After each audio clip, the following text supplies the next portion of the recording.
Os comentários que passo a fazer neste pequeno relato comprovam o porquê este grande país ainda está longe de se aproximar do primeiro mundo.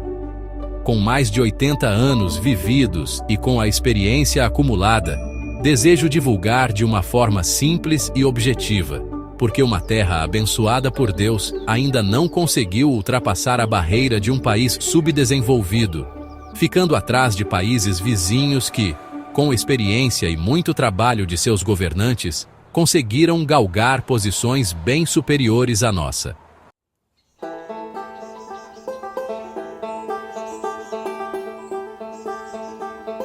Como brasileiro que sou e amo a terra em que nasci, sinto que os sonhos que tinha quando com 25 anos, época em que meus filhos ainda pequeninos, foram desaparecendo com o correr dos anos, isto em grande parte pelas fases que o país passou, notadamente com governantes despreparados e sem condições de administrar um país de dimensões continentais.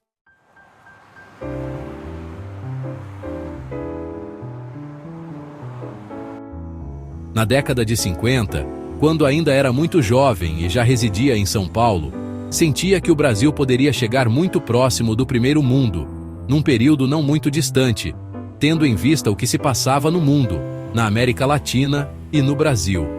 Precisamente no ano de 1953, São Paulo se preparava com muito vigor para comemorar o 4º centenário. Tratava-se de um fato histórico e que teve repercussão nacional e internacional, já que o Estado era o precursor do desenvolvimento nacional.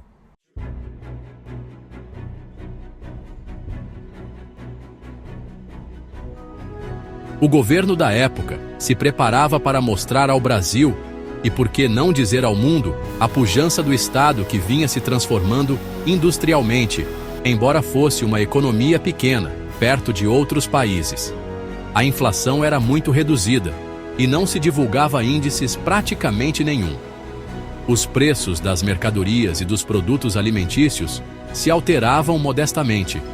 Tudo caminhava com os problemas da época, e havia muita euforia com as novas fábricas que geravam muitos empregos, e não se falava de inflação, de greves, assaltos, favelas e violência, problemas de trânsito, de saúde, corrupção e tudo mais, que hoje é notícia diária.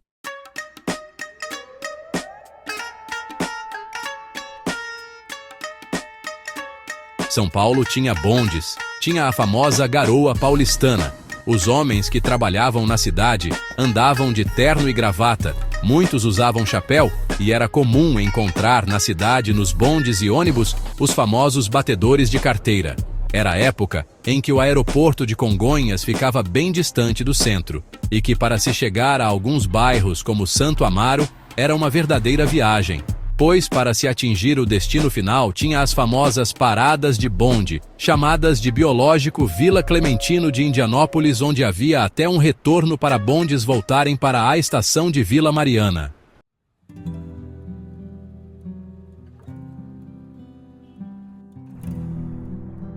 Na sequência tinha Campo Belo, Brooklyn, e depois de mais algumas paradas, chegava-se até o Largo 13, no centro de Santo Amaro.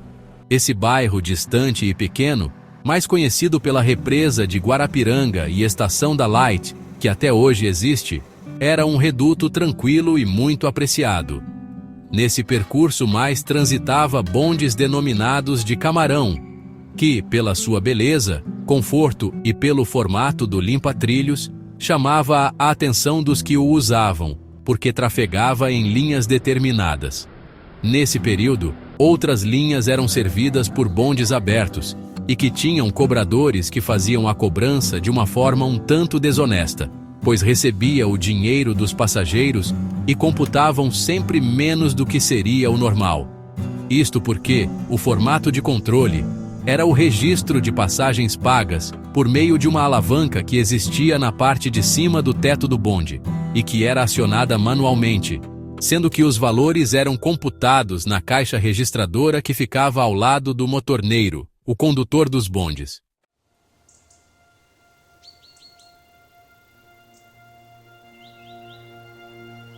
Era uma viagem muito bonita, pois se podia apreciar a bela vegetação nativa existente, e que, com o crescimento da cidade, foi desaparecendo.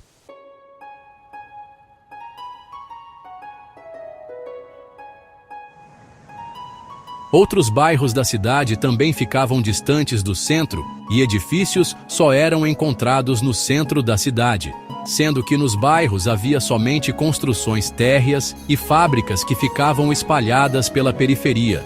O Campo de Marte era uma base aérea, também servindo para aviões menores e para o Aeroclube de São Paulo.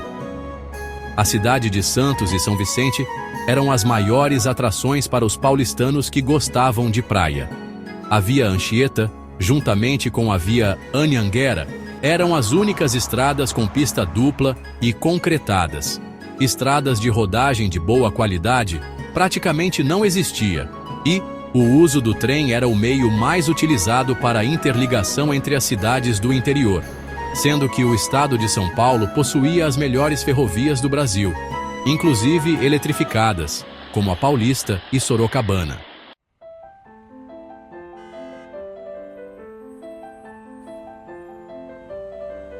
As estações construídas eram modernas e muito grandes, e até hoje são destaque pela arquitetura e arrojo, sendo a da Luz e a da Sorocabana as mais bonitas principalmente pelo projeto e estrutura metálica que foram importadas da Europa e que hoje fazem parte dos pontos turísticos da capital, incluindo a Pinacoteca do Estado.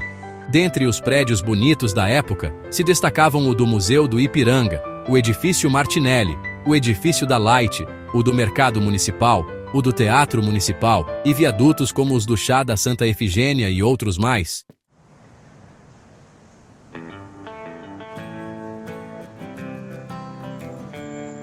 Quando menor e ainda morando no interior de São Paulo, cidade de Birigui, na zona noroeste do estado, a primeira viagem para a capital do estado de São Paulo foi feita quando tinha 13 anos, e feita juntamente com a mãe para consultar um médico especialista em bronquite asmática, já que no interior do estado praticamente não havia especialistas na área.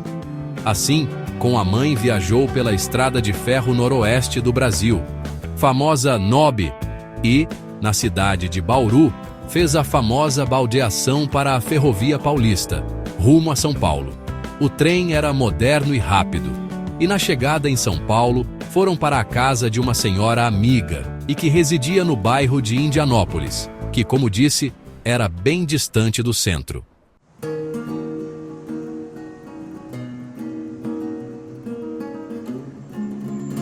São Paulo, para quem vinha do interior, era mesmo uma cidade enorme e muito cosmopolita, sabe?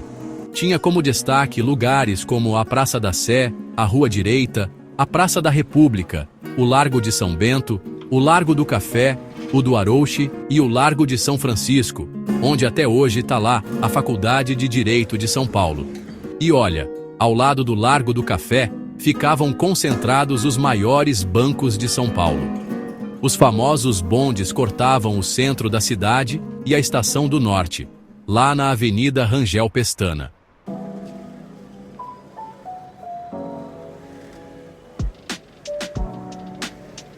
Esse conglomerado tinha uma vida bem agitada naquela época, viu? Era o tempo em que o café ainda era a grande riqueza do estado e do país, fazendo de São Paulo um centro bancário importante do Brasil. Mas São Paulo só não era mais famosa porque o Rio de Janeiro era a capital federal, então todos os ministérios ficavam lá, assim como o Congresso Nacional e o governo central.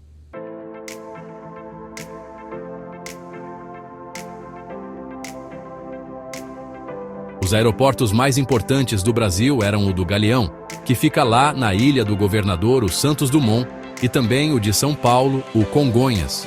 O do Galeão era mais usado para voos internacionais, e o Santos Dumont para voos domésticos, e da Ponte Aérea, que já existia, mas ainda não tinha esse nome não.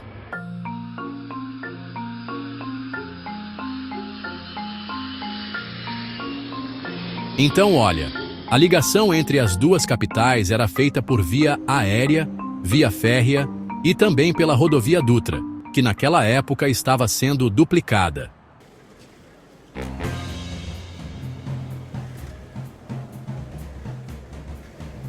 Nos anos de 1952 e 53, São Paulo começava, sabe, os preparativos para a comemoração do seu 4º centenário.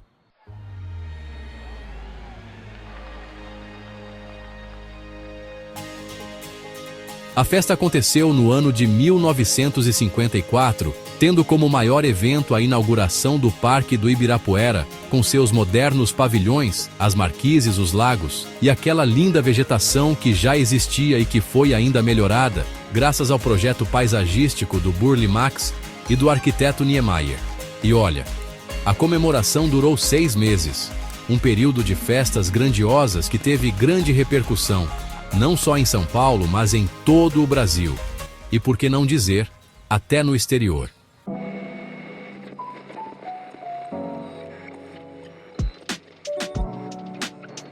Olha, naquela época, os meios de comunicação eram basicamente o rádio e o jornal, sabe?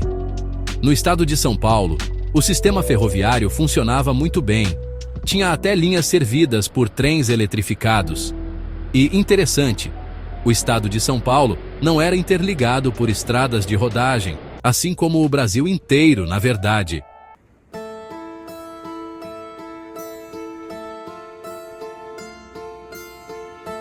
As companhias aéreas que operavam no Brasil eram a Real Aerovias Varig Vasp Cruzeiro do Sul Panair do Brasil e, claro, algumas outras menores. O presidente da República era o Getúlio Vargas e a capital federal era o Rio de Janeiro.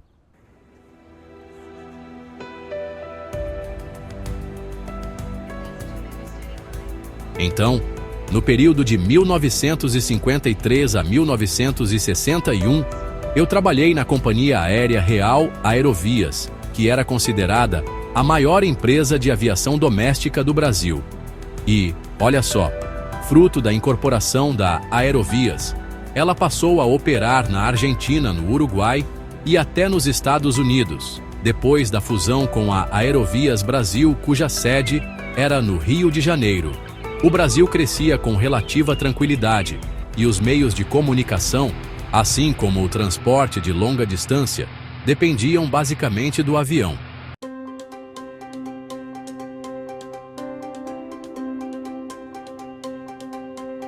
Então, olha só, a frota de aviões das companhias aéreas era formada pelos modelos DC-3, C-46 e DC-4.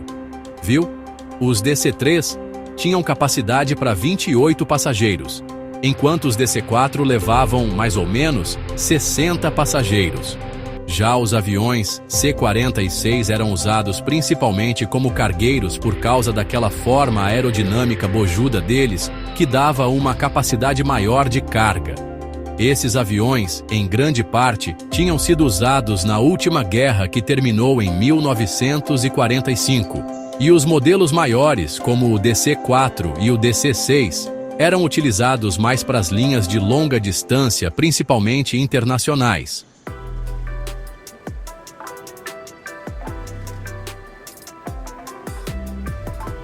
Com a fusão da Real Aerovias, a frota da companhia foi elevada a mais de 100 aeronaves, sendo que a sede continuou em São Paulo, tá certo?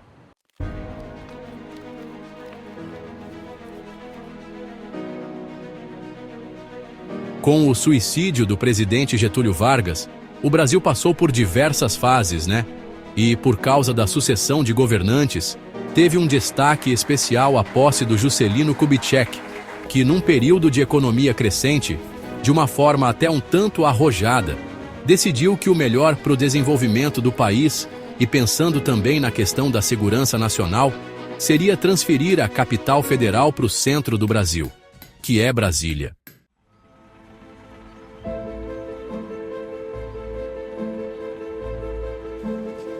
Nesse período, o investimento para a construção da nova capital federal foi uma sangria violenta aos cofres públicos, pois, para se chegar ao centro do Brasil, que nem estradas de rodagem possuía, o que encareceu brutamente tudo que para lá teria que ser transportado via aérea, foram anos seguidos de gastos e mais gastos e ao final, o presidente Juscelino, que já estava doente, veio a falecer.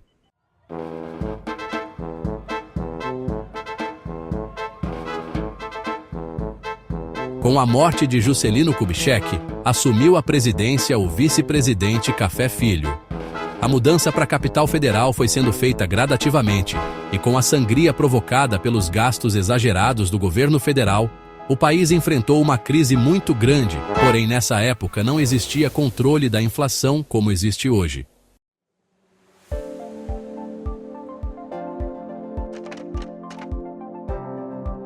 Comprar passagens aéreas, pagando em parcelas mensais e sem juros era normal.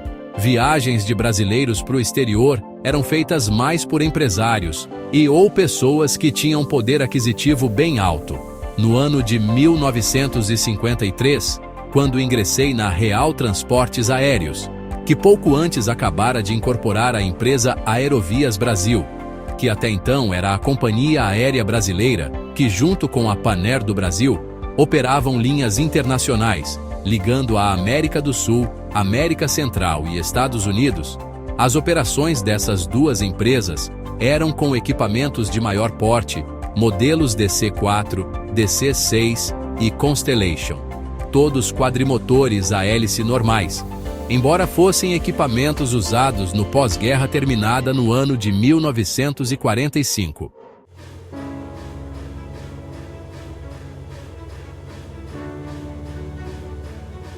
Fruto de incentivos governamentais, visando o desenvolvimento do país, no ano de 1952, teve início no Brasil a fabricação do primeiro veículo de passeio brasileiro, construído em São Bernardo do Campo. Era o Volkswagen.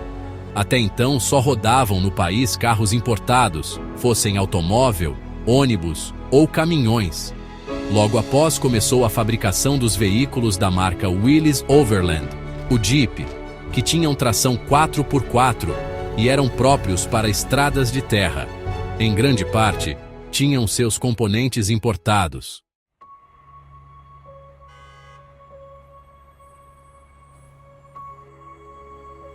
No período de 1954 a 1964, tivemos vários governantes, sendo destaque o de Juscelino Kubitschek.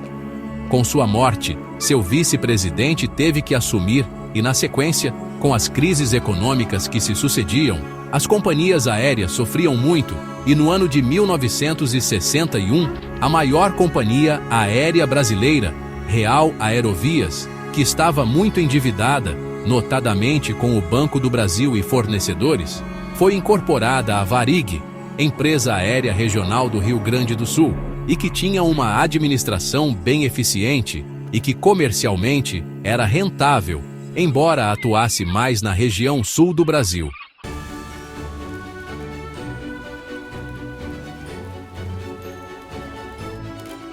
Nessa transação, o presidente da República era Jânio da Silva Quadros, que tinha um bom relacionamento com a direção da Varig, que, por sinal, era uma companhia sem dívidas.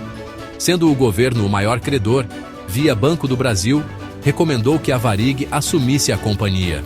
A incorporação foi feita e a empresa passou a ser a maior do país, tendo como concorrentes VASP, Cruzeiro do Sul e Panair do Brasil. Foram anos difíceis para a aviação brasileira, como também para a indústria e comércio em geral.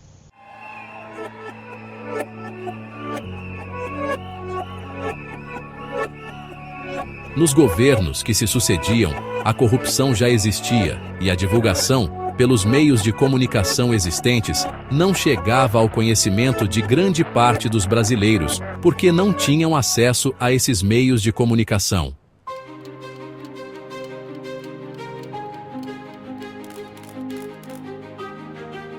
No ano de 1962, precisamente em maio, fruto da fusão Real-Varig e consequente enxugamento do quadro de pessoal, visando economia, grande parte dos antigos colaboradores da Real Aerovias passaram a ser dispensados, o que ocorreu também comigo. Eu vinha dirigindo a divisão de aeroportos, cujo escritório ficava sediado no aeroporto de Congonhas. Após a saída da Varig, com mais 2 amigos, iniciamos o transporte de pequenas encomendas para Santos, fazendo uso da caminhonete Dodge 1951, adquirida por mim após ser indenizado.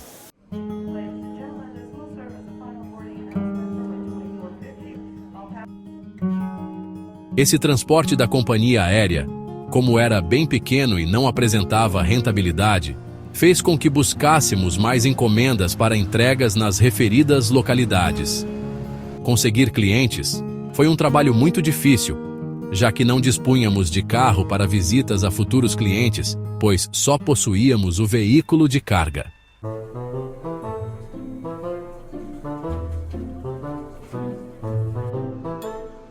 Olha, foi por sugestão de um amigo e incentivador do novo negócio que surgiu a ideia de aproveitar as visitas do promotor de vendas de carga aérea da concessionária que operava em São Paulo. Esse promotor, por sinal, era subordinado ao tal senhor e, além disso, era muito conceituado e amigo, então poderia ajudar bastante. Foi aí que eu comecei a fazer visitas em conjunto, usando o carro desse vendedor, sem qualquer custo adicional. Isso só foi possível graças à amizade de anos de empresa que já existia, né?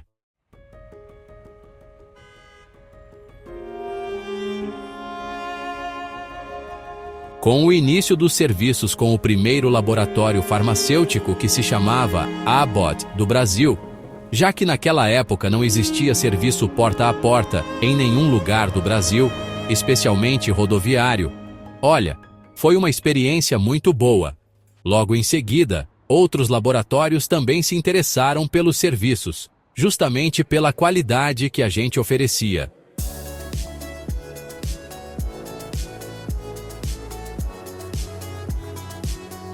As mercadorias, normalmente, seguiam por caminhões de carga que saíam de São Paulo, ali do Parque Dom Pedro II, pertinho do mercado municipal. Esses caminhões levavam carga completa, e os pacotes eram acomodados por cima da carga fechada, ficando no destino à espera de que os compradores fossem retirar a mercadoria. Esse transporte, de São Paulo até Santos e São Vicente, costumava demorar em média 7 dias.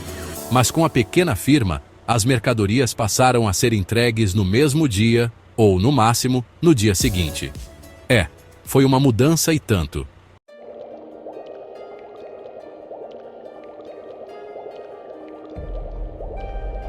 Assim que os representantes comerciais dos laboratórios ficaram sabendo do novo serviço, e também com os donos de farmácia dizendo que o serviço era muito eficiente, novos laboratórios começaram a procurar a empresa. E, olha só, desse jeito a clientela foi crescendo tanto que começaram até a sugerir mais cidades para serem atendidas. A divulgação foi tão grande que, em poucos anos, aquela empresa que tinha só um pequeno depósito de 50 metros quadrados, em menos de 5 anos já tinha um depósito de 250 metros quadrados.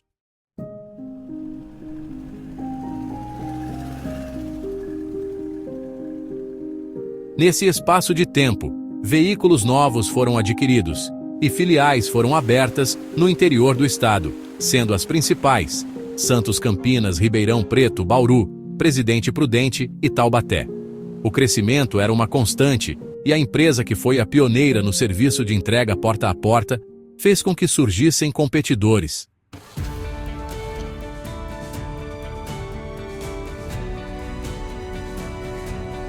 Mesmo assim, havia uma grande diferença no atendimento, o que garantiu o crescimento contínuo e o aperfeiçoamento dos trabalhos da empresa que havia começado com o nome de Transportes Caravelli, nome este que foi vetado pelo órgão controlador de marcas e patentes, mudou para Transdroga, Transporte de Drogas e Mercadorias Lida.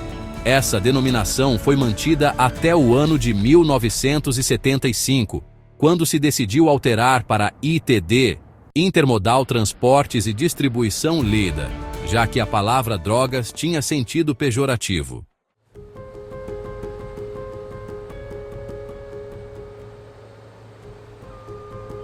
A empresa, apesar de todas as dificuldades encontradas, cresceu e se expandiu para todo o Brasil e encerrou suas atividades no ano de 2003, após 43 anos de muito trabalho, e o Brasil não conseguiu chegar ao topo do primeiro mundo, infelizmente pela má gestão dos governantes que sempre toleraram a corrupção, mal que está na índole dos governantes corruptos, que impediram o desenvolvimento adequado do país.